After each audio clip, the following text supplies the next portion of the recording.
সহজ লেসনে তোমাদের সকলকে স্বাগত। আজকের ভিডিওতে আমরা সপ্তম শ্রেণীর প্রথম পর্যায়ক্রমিক মূল্যায়ন 2023 সালের ভূগোল বিষয়ের সিলেবাস নাম্বার বিভাজন এবং একটি প্রশ্নপত্রের সম্পূর্ণ উত্তর সহ আলোচনা করব। তো চলো এই ভিডিওতে আমরা ক্লাস 7 এর ফার্স্ট ইউনিট টেস্ট 2023 সালের এই প্রশ্নপত্রের উত্তর সহ পরপর দেখে নিই। তো সিলেবাসের মধ্যে তোমাদের যে সমস্ত অধ্যায়গুলো রয়েছে সেগুলো হচ্ছে পৃথিবীর গতি, 2 নম্বর অধ্যায় হচ্ছে ভূপৃষ্ঠে কোন স্থানের অবস্থান নির্ণয়, 3 নম্বর বায়ুচাপ এবং 4 নম্বর রয়েছে এশিয়া মহাদেশ। এই সমস্ত অধ্যায়গুলো তোমাদের ফার্স্ট ইউনিট টেস্টের সিলেবাসের মধ্যে রয়েছে। তো এই অধ্যায়গুলো তোমরা ভালোভাবে পড়ে নিও। এখন কোন অধ্যায় থেকে কি ধরনের প্রশ্ন আমাদের পরীক্ষা দেওয়া হবে সেগুলো আমরা এখান থেকে একবার দেখে নেব। এটা হচ্ছে class 7 geography first unit test 2023। পূর্ণমান দেওয়া থাকবে 15 এবং 30 মিনিট, এর জন্য সময় দেওয়া থাকবে। তো প্রথম যে অধ্যায়টা রয়েছে পৃথিবীর গতি, এখান থেকে থাকবে একটি এমসিকিউ মানের প্রশ্ন, যেগুলোর মান হচ্ছে 1 নম্বর করে, যেগুলোর সঠিক উত্তর নির্বাচন করে লিখতে হয়। একটি থাকবে 2 নম্বর মানের প্রশ্ন, টোটাল 3 নম্বর দেওয়া থাকবে। এখান থেকে ভূপৃষ্ঠে কোন স্থানের অবস্থান নির্ণয়, এখান থেকে থাকবে একটি এমসিকিউ। বায়ুচাপ থেকে একটি এসিকিউ দেওয়া থাকবে, একটি 3 নম্বর মানের প্রশ্ন দেওয়া থাকবে, টোটাল 4 নম্বর। এশিয়া মহাদেশ, ওকে, এখান থেকে থাকবে একটি এমসিকিউ, একটি এসিকিউ, একটি 5 নম্বর মানের প্রশ্ন, টোটাল হচ্ছে 7 নম্বর। এভাবে টোটাল 15 নম্বর প্রশ্ন তোমাদের ফার্স্ট ইউনিট টেস্টের জন্য করা হবে। তো 5 নম্বর যে প্রশ্ন, সেই প্রশ্নের জন্য তোমাদের বরাদ্দ নম্বর হচ্ছে 5 নম্বর, এবং 3 নম্বর প্রশ্নের যে বরাদ্দ নম্বর সেটা হচ্ছে 3 নম্বর। 2 নম্বর প্রশ্নের জন্য তোমাদের দেওয়া থাকবে 2 নম্বর, আর 1 নম্বর যে এসিকিউ সেটার জন্য দেওয়া থাকবে 2 নম্বর, দুটি দেওয়া থাকবে 2 নম্বর, আর এমসিকিউ এর জন্য থাকবে তোমাদের 3 নম্বর, তিনটি দেওয়া থাকবে 3 একে 3 নম্বর। ওকে, তো চলো এই প্রশ্নপত্রটা আমরা এখন দেখে নিই এবং এই প্রশ্নপত্রে দেওয়া সমস্ত প্রশ্নের উত্তরগুলো আমরা এই ভিডিও থেকে পরপর দেখে নেব। তো তার আগে তোমরা যদি আমাদের এই চ্যানেলে নতুন হয়ে থাকো অবশ্যই চ্যানেলটিকে সাবস্ক্রাইব করে নেবে এবং পাশের বেল আইকনের অল অপশনটি সিলেক্ট করে রাখবে পরবর্তী ভিডিওগুলি পাওয়ার জন্য। আর এই ভিডিওটিতে অবশ্যই একটি লাইক করবে। আর যদি এই সমস্ত প্রশ্ন আর উত্তরগুলো তোমরা পড়তে চাও তাহলে পিডিএফ এর লিংক ডেসক্রিপশন বক্সে দেওয়া থাকবে, সেখানে ক্লিক করলে পিডিএফটি পেয়ে যাবে এবং সমস্ত প্রশ্ন আর উত্তরগুলো সেখান থেকে চাইলে পড়ে নিতে পারবে। তো চলো এই সমস্ত প্রশ্ন আর উত্তরগুলো আমরা এখন এই ভিডিও থেকে পরপর দেখে নিই। এই প্রশ্নপত্রের এখানে প্রথমে দেওয়া আছে 1 নম্বর দাগে, বন্ধনী থেকে সঠিক উত্তরটি বেছে নিয়ে লেখো। প্রশ্নের মানে 1 করে 3টি এমসিকিউ প্রশ্ন এখানে দেওয়া আছে, 3 একে 3 নম্বর দেওয়া হয়েছে। তো 1-এর কয়ের দাগে দেওয়া আছে অপসূর অবস্থান উত্তর গোলার্ধে শীত, গ্রীষ্ম, শরৎ না বসন্ত ঋতুতে হয়। তো অপসূর অবস্থান উত্তর গোলার্ধে গ্রীষ্ম ঋতুতে হয়। এরপর ক্ষয়ের দাগে দেওয়া আছে ভারতের প্রমাণ দ্রাঘিমার মান হলো 88 ডিগ্রি 30 মিনিট পূর্ব, 82 ডিগ্রি 30 মিনিট পূর্ব, 82 ডিগ্রি 30 মিনিট পশ্চিম না 84 ডিগ্রি 30 মিনিট পূর্ব। তো প্রমাণ দ্রাঘিমার যে মান সেটা হচ্ছে, ভারতের প্রমাণ দ্রাঘিমার মান হচ্ছে 82 ডিগ্রি 30 মিনিট পূর্ব।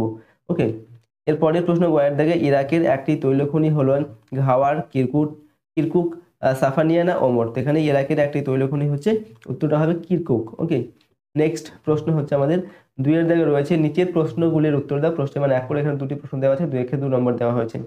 5-এর দাগে দেওয়া আছে কোন অক্ষরেখার কাছাকাছি পৃথিবীর আবর্তন বেগ সবচেয়ে বেশি। আমরা উত্তর লিখবো নিরক্ষরেখার কাছাকাছি পৃথিবীর আবর্তন বেগ সবচেয়ে বেশি। নেক্সট হচ্ছে এর সঙ্গে অথবা দিয়ে রয়েছে, যে কোনো একটি প্রশ্নের উত্তর লিখতে হবে। ওকে, বায়ুর চাপ মাপার যন্ত্রের নাম কি? তো বায়ুর চাপ মাপার যন্ত্রের নাম হচ্ছে ব্যারোমিটার। নেক্সট হচ্ছে ক্ষয়ের দাগে এশিয়ার কোন নদীকে পিত নদী বলা হয়? তোমরা উত্তর লিখবো এশিয়ার হোয়াংহো নদীকে পিত নদী বলা হয়। এরপর এর সঙ্গে অথবা দিয়ে রয়েছে কাকে চীনের ধানের গোলা বলা হয়? তো উত্তরটা হবে হুনান প্রদেশকে চীনের ধানের গোলা বলা হয়। এর পরবর্তী প্রশ্ন হচ্ছে 3 নম্বর দাগে অনধিক 30 শব্দে যে কোনো একটি প্রশ্নের উত্তর দাও। প্রশ্নের মান হচ্ছে 2 নম্বর, একটি প্রশ্নের জন্য 2 একে 2 নম্বর এখানে দেওয়া আছে। 3-এর কয়ের দাগে দেওয়া আছে 29 ফেব্রুয়ারি তারিখটা প্রতি বছর ক্যালেন্ডারে পাওয়া যায় না কেন? আমরা এখানে উত্তরটা লিখবো এভাবে, ফেব্রুয়ারি মাস সাধারণত 28 দিনের হয়ে থাকে, কিন্তু প্রতি 4 বছর অন্তর ফেব্রুয়ারি মাসের দিন সংখ্যা 1 দিন বাড়িয়ে 29 দিন করা হয়। কারণ সূর্যের চারিদিকে পৃথিবী ঘুরতে সময় নেয় 365 দিন 6 ঘন্টা। সেই হিসাবে প্রত্যেক 4 বছর পর 24 ঘন্টা অর্থাৎ 1 দিন অতিরিক্ত থেকে যায়। সেই দিনটি যুক্ত করা হয় ফেব্রুয়ারি মাসের সঙ্গে। ওকে, এই জন্য ফেব্রুয়ারি মাসের দিনটা 4 বছর অন্তর 1 দিন বেশি হয়, অর্থাৎ 29 দিন হয়। ওকে, তো এর পরের প্রশ্ন হচ্ছে আমাদের রয়েছে ক্ষয়ের দাগে মধ্যরাত্রির সূর্যের দেশ কাকে বলে? আমরা এখানে উত্তর লিখব উত্তর গোলার্ধে মার্চ থেকে জুলাই এই সময়ে Canada, Alaska, Denmark, Norway, Sweden, Iceland এর অনেক জায়গা থেকে স্থানীয় সময় অনুযায়ী গভীর রাতে দিগন্ত রেখায় সূর্যকে দেখা যায়। তাই এই অঞ্চলকে মধ্যরাত্রির সূর্যের দেশ বলে। ইউরোপের নরওয়ে উত্তরে হামারফেস্ট বন্দরে মে মাস থেকে জুলাই মাস পর্যন্ত সূর্যকে রাতের বেলায় স্পষ্ট দেখা যায়। নেক্সট প্রশ্ন হচ্ছে আমাদের 4 নম্বর দাগে অনধিক 50 শব্দে যে কোনো একটি প্রশ্নের উত্তর দাও। ওকে, প্রশ্নের মান 3 নম্বর, একটি প্রশ্নের জন্য 3 একে 3 নম্বর দেওয়া আছে। এখানে 4-এর কয়ের দাগে দেওয়া আছে ভূমির উচ্চতা ও বায়ুর চাপের মধ্যে সম্পর্ক কি? তোমরা উত্তর লিখব প্রথমে পয়েন্টটা লিখবো কি না, ভূমির উচ্চতা ও বায়ুর চাপের মধ্যে সম্পর্ক। তো পৃথিবীর মাধ্যাকর্ষণ বল ও বায়ু স্তরের প্রবল চাপে ও ভারে বায়ুর অণুগুলি ভূপৃষ্ঠের কাছাকাছি বেশি পরিমাণে ঘনভাবে থাকায় বায়ুর চাপ সবথেকে বেশি। ভূমির উচ্চতা বাড়ার সঙ্গে সঙ্গে বায়ুর ঘনত্ব কমে ও বায়ুর চাপ হ্রাস পায়।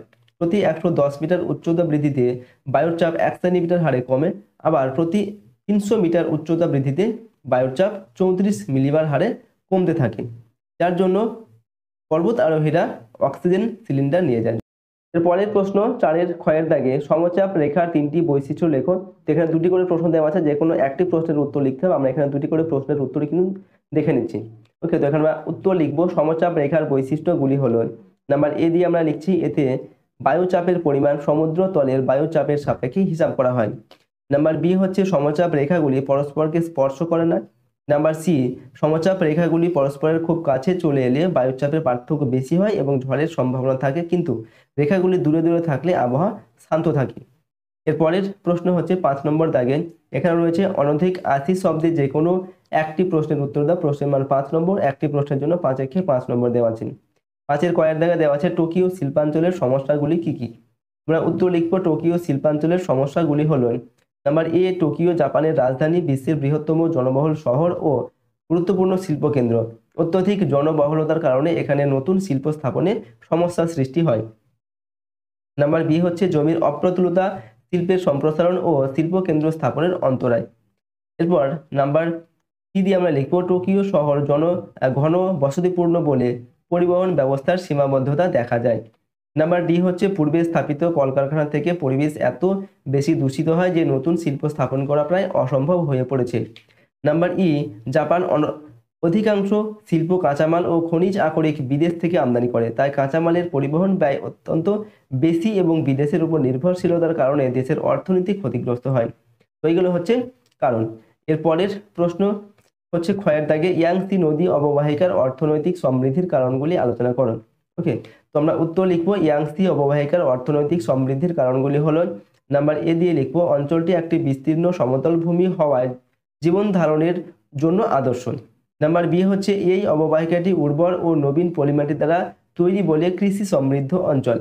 এরপর আমরা লিখবো নাম্বার সি দিয়ে, এখানে লিখবো, মনোরম জলবায়ু কৃষি ও শিল্প নদীতে বিশেষভাবে সাহায্য করেছে।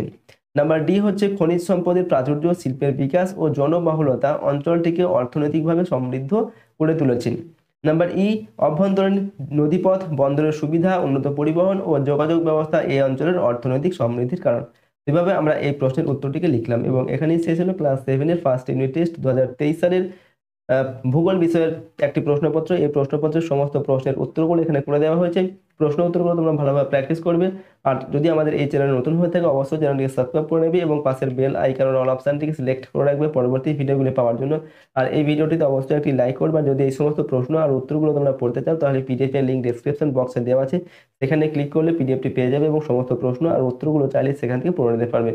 তো আজকের এই ভিডিওটিকে আমরা এখানে শেষ করছি। সম্পূর্ণ ভিডিওটি দেখার জন্য অসংখ্য ধন্যবাদ।